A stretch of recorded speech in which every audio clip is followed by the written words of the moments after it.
Every week, Spotify drops playlists that feel like they were made just for you. But that feeling doesn't come from discovering who you are. It comes from repeated ranking. Every screen you touch nudges you toward the safest next track. Over time, what you click becomes proof of what you like. And that proof shapes what you hear next. So where does your taste end and Spotify's system begin? This isn't about privacy or data collection headlines. It's about something subtler. How a recommendation system gradually becomes a co-author of your musical identity. Let's trace how this architecture actually works, so you can decide how much of your journey to leave on autopilot.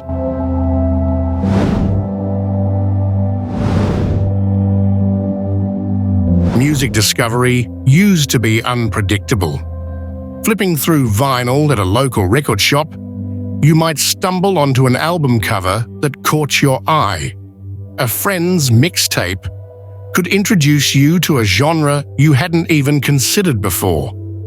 Radio DJs curated sets with their own personal taste and local flavor. These encounters carried friction. Some finds were duds, but they were entirely yours, shaped by chance and human connection. That landscape has shifted dramatically. Spotify now serves 675 million users, including 265 million subscribers across 184 markets.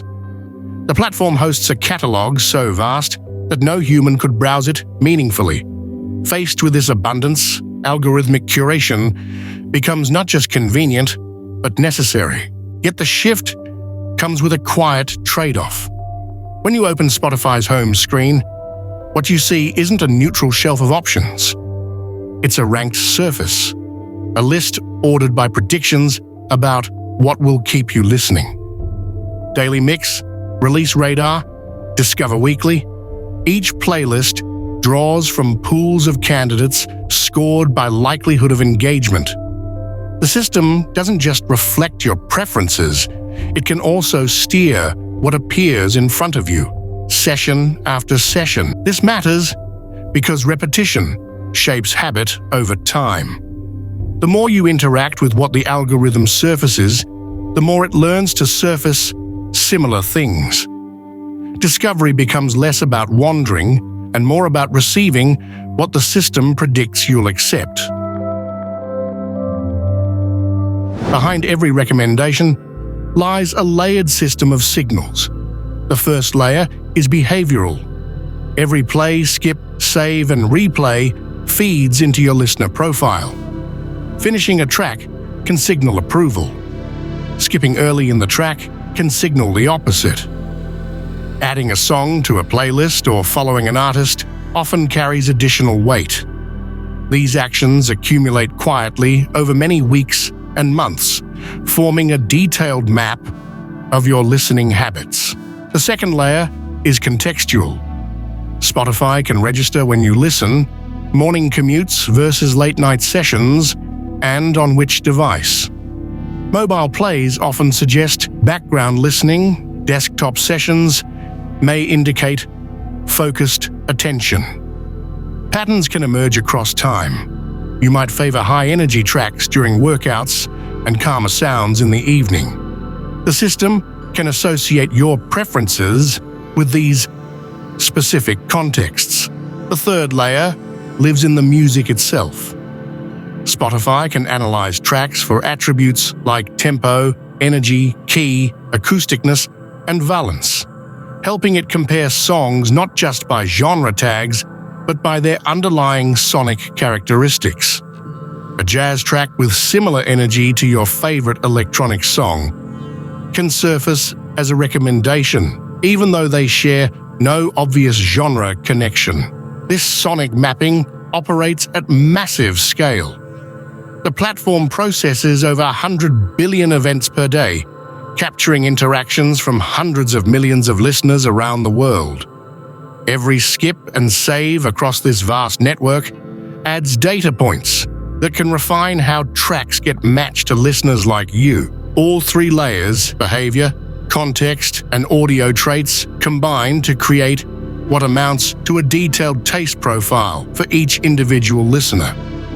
The system can learn not just what you've played, but how you played it, when you played it, and what sonic patterns you tend to finish versus abandon. This understanding informs what follows. Your morning skip becomes a signal. Your evening replay becomes evidence.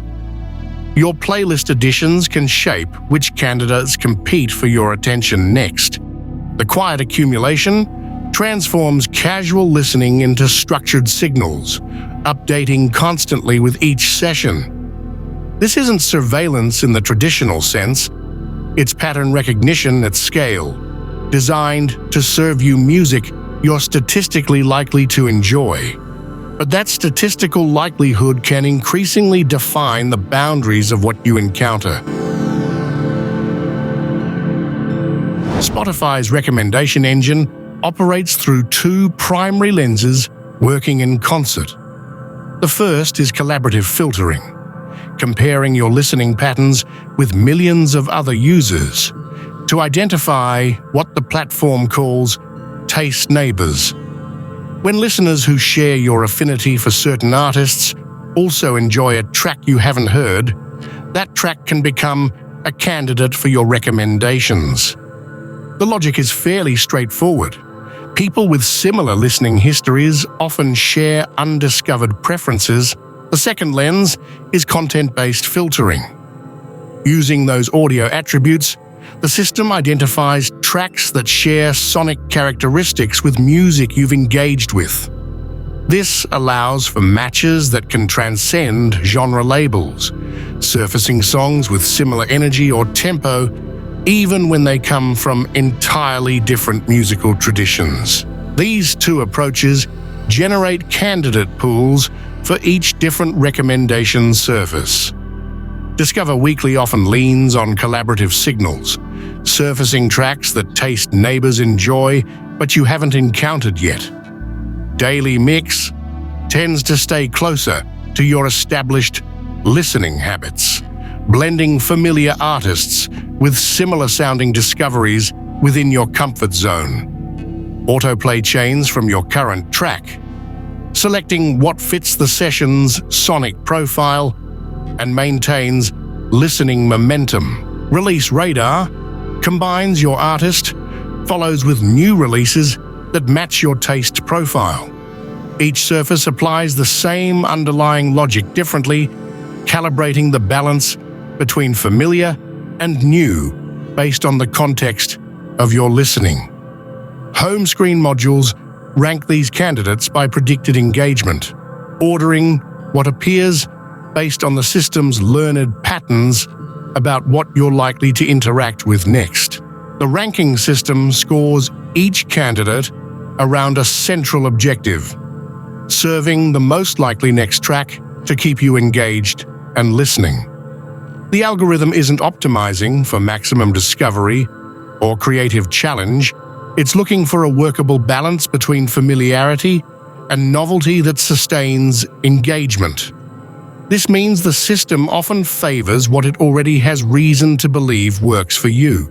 It balances exploitation, doubling down on confirmed preferences from your replays and saves with exploration, testing variations to gather fresh data about your reactions. But the balance can tilt towards safety, because safer picks can support retention and reduce the chance you'll leave.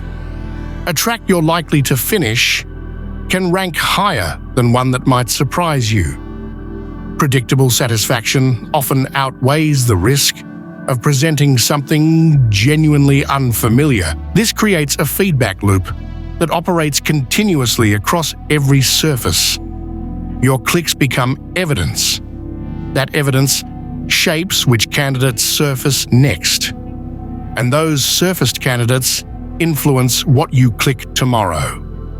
Over time, the loop can tighten, not through any deliberate narrowing, but through the steady accumulation of reinforced patterns. Each session adds new data points, Each skip and save adjusts the weights. The architecture keeps running in the background, processing your interactions in near real time, preparing the next set of candidates before you've finished the current track. What emerges isn't a static profile, but a living model, constantly updated and constantly refined. The system responds to you, but it also shapes the options you respond to, creating a quiet, ongoing cycle of mutual influence. The efficiency of this system comes with a subtle but real cost.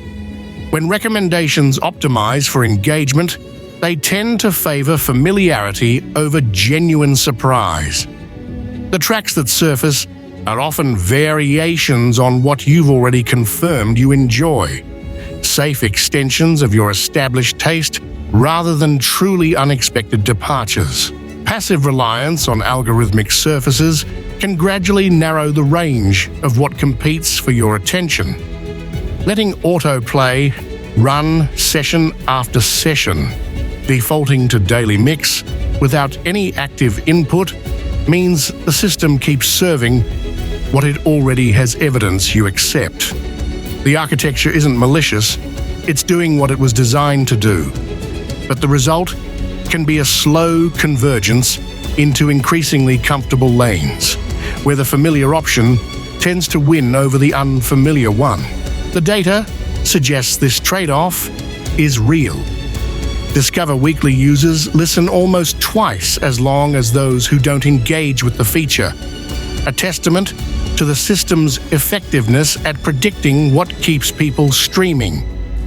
Yet that same effectiveness can mean fewer encounters with the kind of unexpected sounds that once defined musical exploration. The algorithm's success at sustaining your attention may come at the cost of genuine surprise. This dynamic extends beyond individual listeners. Artists and labels increasingly craft music with algorithmic placement in mind, knowing that surfacing on key playlists can determine the song's reach. This creates incentives that shape not just what gets recommended, but what gets made. Song structures and sonic choices can optimize for playlist compatibility rather than pure artistic vision. None of this means algorithmic curation is inherently harmful. For navigating a catalog, measured in many tens of millions of tracks, it's genuinely useful. But understanding the architecture reveals where your agency lies. Passive listening lets the algorithm lead. Active choices, searching for unfamiliar artists, building manual playlists, following new genres, seeking recommendations from friends, inject signals that can widen what surfaces next. The system responds to your inputs. The question is, which inputs you choose to give it. Your listening habits feed back into a broader ecosystem. When millions of users follow similar algorithmic paths, those paths become more defined. The system learns from collective behavior, and collective behavior learns from the system. Awareness of this cycle is the first step toward engaging with it more deliberately. Your musical taste emerges from a continuous exchange between your choices and Spotify's ranking systems. The feedback loop is constant. Clicks become evidence. Evidence shapes candidates, and candidates influence what you hear. The system doesn't define your taste. It reflects the patterns you feed it. Manual searches, following new artists, and deliberate genre exploration reshape what competes for your attention. So here's a question worth sitting with. What would you discover if you stepped outside the default lane for a week? Your taste is still yours to shape. The architecture responds to your inputs. It can expand your musical world or quietly constrain it. The difference lies in how actively you choose to engage. If you want more calm breakdowns of systems like this, subscribe.